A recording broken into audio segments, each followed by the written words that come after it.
Through a Mirror by C.S.R. Without love and books, this would never be. I feel truly blessed for this creativity given, but very foolish that my words might touch someone in some way. Day Sunday, date 10/1/27, time 7 p.m. The only reason I'm writing in this stupid thing is because the orphanage gave me this dumb journal and is making me. Said it'd help with my issues if I wrote about them. That's hella stupid. I'm not the one with the issues. They all are. I'm not the one who trip people with no reason, or steal shit that isn't mine, or pretend someone doesn't exist for months, or call people by rude-ass names. Ha, right. I have the issues. Not the bitches that shoved me in a locker all day and told no one I was found by a freaked-out janitor who heard me scream the root of the bloody school. My issues. What bullshit. I'd love to shove this journal down their throats. They're always shoving shit down mine. Anyways, they want me to write in this thing every evening. Like hell I'm going to remember to do that. I probably will forget about this tomorrow and never touch it again. I don't even know what the hell I'm supposed to write in a journal. What? How my boring-ass day went. So stupid. No one even cares. But I guess that's the whole point. I'm not going to talk to anyone else about it. So why not write it in a journal no one's going to read? Stupid. 1st of October, 27, Sunday, 8:45 p.m. Exciting news! I found another portal to Desma. Today was going about relatively normal, and I was making my way from the library when I stopped to look at my neighbor's garage sale. They were a nice older man who lived on the block for a long time. Their surname was Vargas. They had children, but they all moved away already. The garage sale consisted of cute little antiques and household items that you'd normally find. I decided to browse around, not planning on actually taking anything home, but then I saw it. It was an intense feeling, same as when I found the box. I looked at this oval-like shaped object that was just barely covered by a cloth. I turned to the Vargases and asked, "May I look at what's under this cloth?" Why, of course. Mr. Vargas responded. We just forgot to take that off of it while moving things around. He went over and removed the cloth for me, revealing a simple mirror. There we go. The mirror's frame was white and covered with flowers around the corners. It was made of a glass-like substance, maybe porcelain. May I touch it? Sure. I tilted the mirror forward and checked the back. I found exactly what I was looking for. A heart shape that matched my emerald. I knew I couldn't just let this mirror slip by.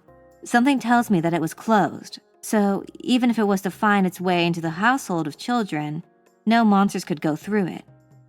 I decided that I'd buy the mirror, no matter the cost. How much for it? You can have it for free. Mr. Vargas smiled at me.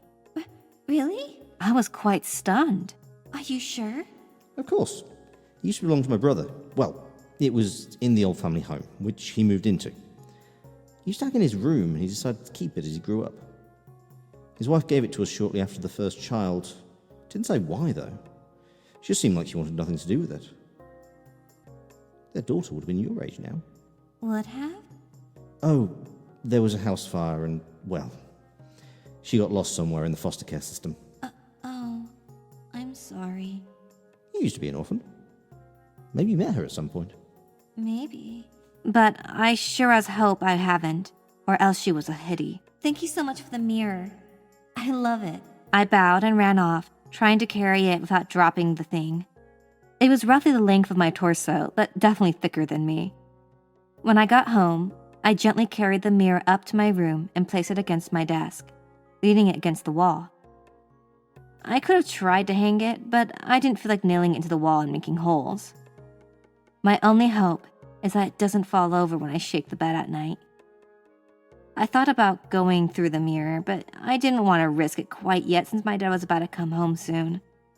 Don't need my parents to freak out about me disappearing, now do I? Well, I'm off to bed. Good night, journal. The 2nd of October, 27, Monday, 3:37 p.m. So, after my lessons with my mom, I went to check out the mirror.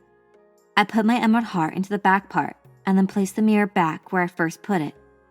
I stared deeply into it, trying to think of what I should do next. I figured that I'd probably would have to go through the glass, so I decided to gently place my hand there, hoping the portal was currently open. When my plan turned out to be successful, I commenced to put the rest of my body through. I found myself standing in front of a window that looked into my room. I turned around to find that I was in a silver city with a gaping purple, silver, and black sky. The area was thriving with life and looked like a very excitable place. I stopped the nearest Marag and asked him the name of the city. Argentum City. He responded. He then took a moment to pause and think as he analyzed me. Hey, aren't you Marla? Maybe. I giggled. The Smaragd went off, continuing about his day, presumably. I looked around where I was, trying to take in this new place. I knew not to wander, for I might get lost, but decided to take in all I could before I headed back to Homans. I took in a big whiff of the air and could smell the ocean not too far off. I trembled with excitement, but then remembered that I should head back just in case. I took one last look at the area and felt a Jarvis-like smile creep onto my face as I crawled back into the room. Date Monday, day 10/2/27, time 7 p.m. What do you know? I'm actually writing this stupid thing again. They keep reminding me to, so it's really hard to forget. So I guess I'm supposed to write like this was a real person? So guess what, real person? Guess what I found when I opened my locker this awesome Monday morning? Some bitch poured cat piss all over my stuff. What the hell? How the hell did they even collect cat piss? I mean, seriously? What bitch has the time to do that? Who the hell would do that? Guess I should feel so special that someone took the time to make all my shit smell like a litter box. I had to bring everything back on the bus ride to the orphanage, and everyone made fun of me for the smell. I tried washing everything, but it seems like the smell won't come out. This is such bullshit. If I catch the culprit, I'm gonna set their shit on fire. Never mind, there ain't worth it. It's not worth getting caught. I'm not gonna waste mine to curse on them. It'd probably go all haywires anyway, and I'd just burn the whole damn school down. Why the hell do people have to pick on me? Shit, I didn't do anything to them. In fact, they don't know how much of a freak I am. I'm just some girl with short curly orange hair as far as they know. None of them have taken the time to even get to know me at all. From the first day I entered Miss Humbrig's orphanage for teenage girls, no one's given me the time of day. I guess it's as they say. Bitches will be bitches. 3rd of October, 27, Tuesday, 12:15 p.m. I went to use your Desma today through the box. I would have used the mirror, but since it led to some other city, I wasn't sure how far it was from Aram and close to my friends it was. When I met up with Lewin for some tea, I told him about it. Said that Daryl was actually there in Argentum.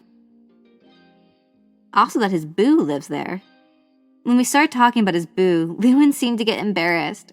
Whoever she was, she obviously made him happy, but something about the situation made him nervous. It was still very cute nonetheless. His face lit up like a candle every time he said, "My boo." So, I began. sounds like you really love your boo. Oh, you have no idea. Lewin's flowery voice rang of cheer and excitement. Maybe you can meet my boo soon. I'd love to. The thought really excited me. It made me feel more like family. I felt really bad for my Smaragd friends. It seemed like I only hung out with them when Jarvis was off on one of his adventures. Speaking of boos, I heard you had a date last week. Care to spill some details? I rolled my eyes, remembering that disaster. Nothing really good to tell. I thought that he might be a literature lover since I ran into him at the library, but he didn't seem to know really anything about any of the books I brought up. Well, it was a date, right? Not a book club. Well, of course. I mean, I didn't only talk about books. Lewin started to giggle as his long body positioned to a gesture telling me to calm myself. I am only teasing, Marla. Well, I did bring up a few, and then he started looking at me completely clueless until he realized it was a book. And then he looked incredibly bored, so I would try to change the topic. At one point, he brought up Romeo and Juliet, but didn't get the fact that it was a terrible love story. And you know how much that one frustrates me. I bet he never really read it. Probably. He at one point asked if my parents were out for the night. No! Yes! And he tried to make advances that made me uncomfortable. I suddenly got quiet. I decided to leave the date early. If he ever comes around, let me know. I'll figure out a way to scare his pants off. I started laughing. I was so glad that I had friends. No, family like him. They'd stop at nothing to protect me or make sure I was happy. I feel so blessed that I was able to meet them and still able to be by their side. After he finishes getting ready, Lewin said he'd take me to go meet other children like me. Well, I guess they're all teens now, and everyone says that there's no one like me.